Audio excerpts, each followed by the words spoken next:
Good morning children.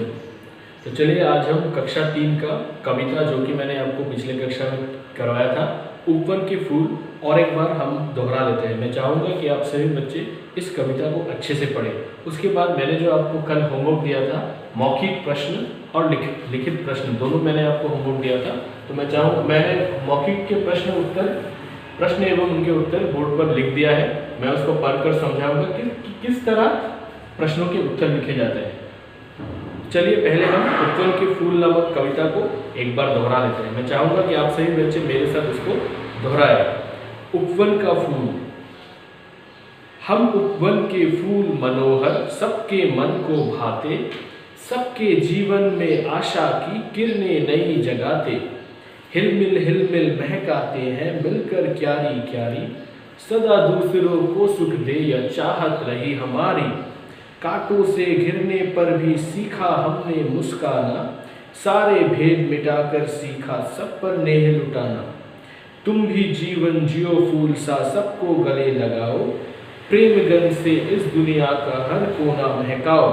तो मैंने ये कविता पिछले क्लास में भी पढ़ाया था और उसको अच्छे से एक्सप्लेन भी किया था, और मैंने बताया था कि इस कविता के जो कवि हैं वो त्रिलोक सिंह ठकुरेला है। और इसी कविता से मैंने कुछ शब्द अर्थ भी करवाए थे, जैसे उपवन का मतलब होता है, मैं फिर से दोहरा देता हूँ वो शब्द अर्थ जो हमने किया था। जैसे उपवन का मतलब होता है बाग, बगीचा अथवा पार्क।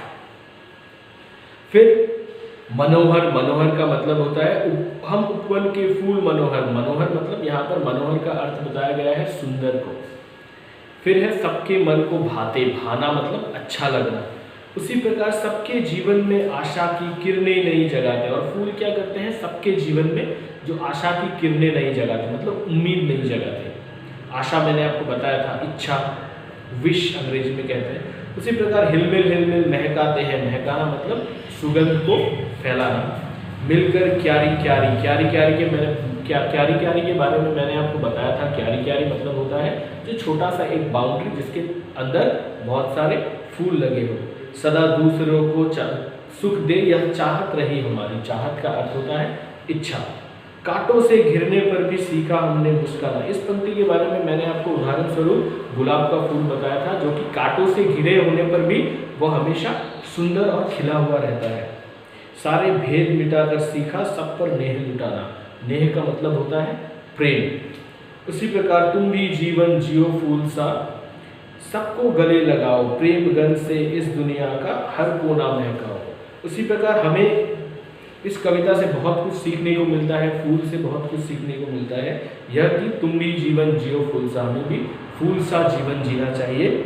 सबको गले लगाओ, प्रेम गंध से इस दुनिया का हर कोना महकाओ। और अपने जो प्रेम का गंध है, अपना जो प्रेम है वो हर जगह, हर कोना, पृथ्वी का हर कोना महकाना है।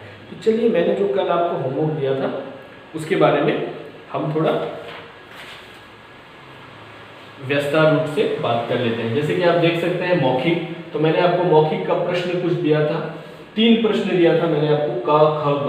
तो पहला प्रश्न था कि फूल सबके मन को क्यों भाते हैं। तो पहला प्रश्न था कि फूल सबके मन को क्यों भाते हैं। भाना मतलब अच्छा लगना, फूल सबके मन को क्यों अच्छे लगते हैं। तो देखिए मैंने उत्तर लिखा है, आप अपना उत्तर भी लिख सकते हैं। जैसे कि देखिए, फूल सबके मन को इसलिए भाते हैं क्योंकि फूल देखने में बहुत सुंदर होते हैं और वे अपने सुगंध से दुनिया का हर कोना महकाते हैं। तो फूल सबके मन को क्यों भाते हैं, इसलिए भाते हैं क्योंकि फूल देखने में बहुत ही सुंदर, बहुत अच्छे, बहुत रंग बिरंगे होते हैं, और वे अपने सुगंध से मतलब खुशबू से दुनिया का हर कोना महकाते हैं। दुनिया का हर एक कोना महकाते हैं। तो इसीलिए फूल सबके मन को अच्छे लगते हैं। तो मैंने ये प्रश्न दिया था आपको, तो इसका उत्तर कुछ इस प्रकार होगा। फिर प्रश्न ख पर हम जाते हैं, क्वेश्चन नंबर 2, जो कि है फूल हिल मिलकर किसे महकाते हैं। फूल जो हिलते धुलते हैं, हिल मिलकर का यहाँ पर अर्थ है जब पवन बहुत जोर से चलती है, हवा बहुत जोर से चलती है, तब वह फूल हिल मिलकर किसे महकाते हैं, वह किसको महकाते हैं, कहाँ पर उसके सुगंध को फैलाते हैं। तो उत्तर देखिए, फूल हिल मिलकर क्यारी क्यारी महकाते हैं। तो फूल हिल मिलकर क्यारी क्यारी महकाते हैं। इसका उत्तर हमें पंक्ति में भी मिल जाता है, जो कि मैंने आपको पढ़ाया था कल भी। हिल मिलकर महकाते हैं, मिलकर क्यारी क्यारी। यहाँ पर क्यारी क्यारी का अर्थ मैंने बताया था, एक छोटा सा बाउंड्री या घेरा जिसके अंदर बहुत सारे फूल लगे हो। तो फूल हिल मिलकर क्यारी क्यारी महकाते हैं। तो ये हो गया नंबर ख का उत्तर। अब ग प्रश्न की ओर चलते हैं। ग प्रश्न, ग मौखिक का प्रश्न है, फूलों से क्या सीखा। तो फूलों से हमने या आपने क्या सीखा। तो इस पूरे कविता में फूलों ने हमें बहुत कुछ सिखाया है। तो फूलों से हमने क्या सीखा, प्रश्न यह है। तो प्रश्न का उत्तर देखिए, मैंने लिखा है बोर्ड पर, फूलों से हमने यह सीखा कि हमें भी एक साथ मिलकर रहना चाहिए और अपने अच्छे स्वभाव से दुनिया का हर कोना महकाना चाहिए। तो फूलों से हमने क्या सीखा, फूलों से हमने यह सीखा कि हमें भी एक साथ मिलकर रहना चाहिए। यद्यपि हम लोग अलग अलग हो, अलग अलग कम्युनिटी से बिलोंग करते हो, अलग अलग देखने में हो, अलग अलग नाम के हो, अलग अलग कक्षा में पढ़ते हो, अलग अलग जगह पर रहते हो, फिर भी जिस तरह फूल अलग अलग रंग के होते हुए भी एक साथ एक बगीचे में मिलकर रहते हैं और दुनिया का हर कोना महकाते हैं, उसी तरह हमें भी अलग अलग कम्युनिटी का होने पर भी, अलग अलग नाम होते हुए भी हमें एक साथ मिलकर रहना चाहिए और अपने प्रेम से, अपने अच्छे व्यवहार, अपने अच्छे स्वभाव से दुनिया का हर कोना महकाना चाहिए। उसी तरह प्रश्न यह था ग नंबर की, फूलों से क्या सीखा, यानी कि इस कविता से हमने क्या सीखा।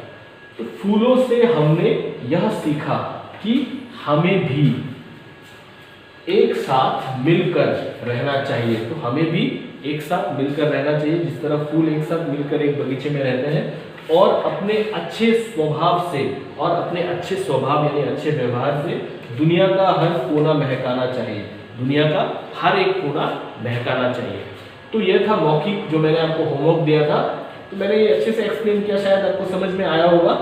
तो गृह कार्य के रूप में मैंने आपको लिखित प्रश्न के उत्तर भी दिए थे, जो कि पहला प्रश्न था फूल जीवन में क्या जगाते हैं, और दूसरा प्रश्न था कांटों से घिरने का क्या अर्थ है, तीसरा है हम दुनिया का हर कोना कैसे महका सकते हैं, और चौथा है यह कविता हमें क्या संदेश देती है।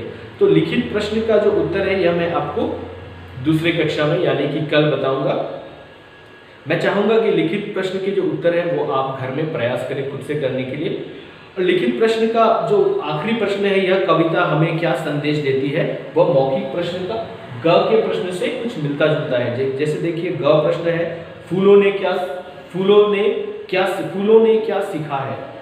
तो फूलों ने क्या सीखा है, फूलों से हमें यह सीखा कि हमें भी एक साथ मिलकर रहना चाहिए और अपने अच्छे स्वभाव से दुनिया का हर कोना महकाना चाहिए। तो उसी प्रकार यह कविता हमें क्या संदेश देती का उत्तर भी कुछ इसी प्रकार होगा। तो आप मौखिक प्रश्न के अंतिम उत्तर से उदाहरण के रूप में आप आखिरी प्रश्न का उत्तर भी कर सकते हैं। तो मैं चाहूंगा कि आप सभी बच्चे लिखित प्रश्न के उत्तर खुद से प्रयास करें। तब तक के लिए धन्यवाद।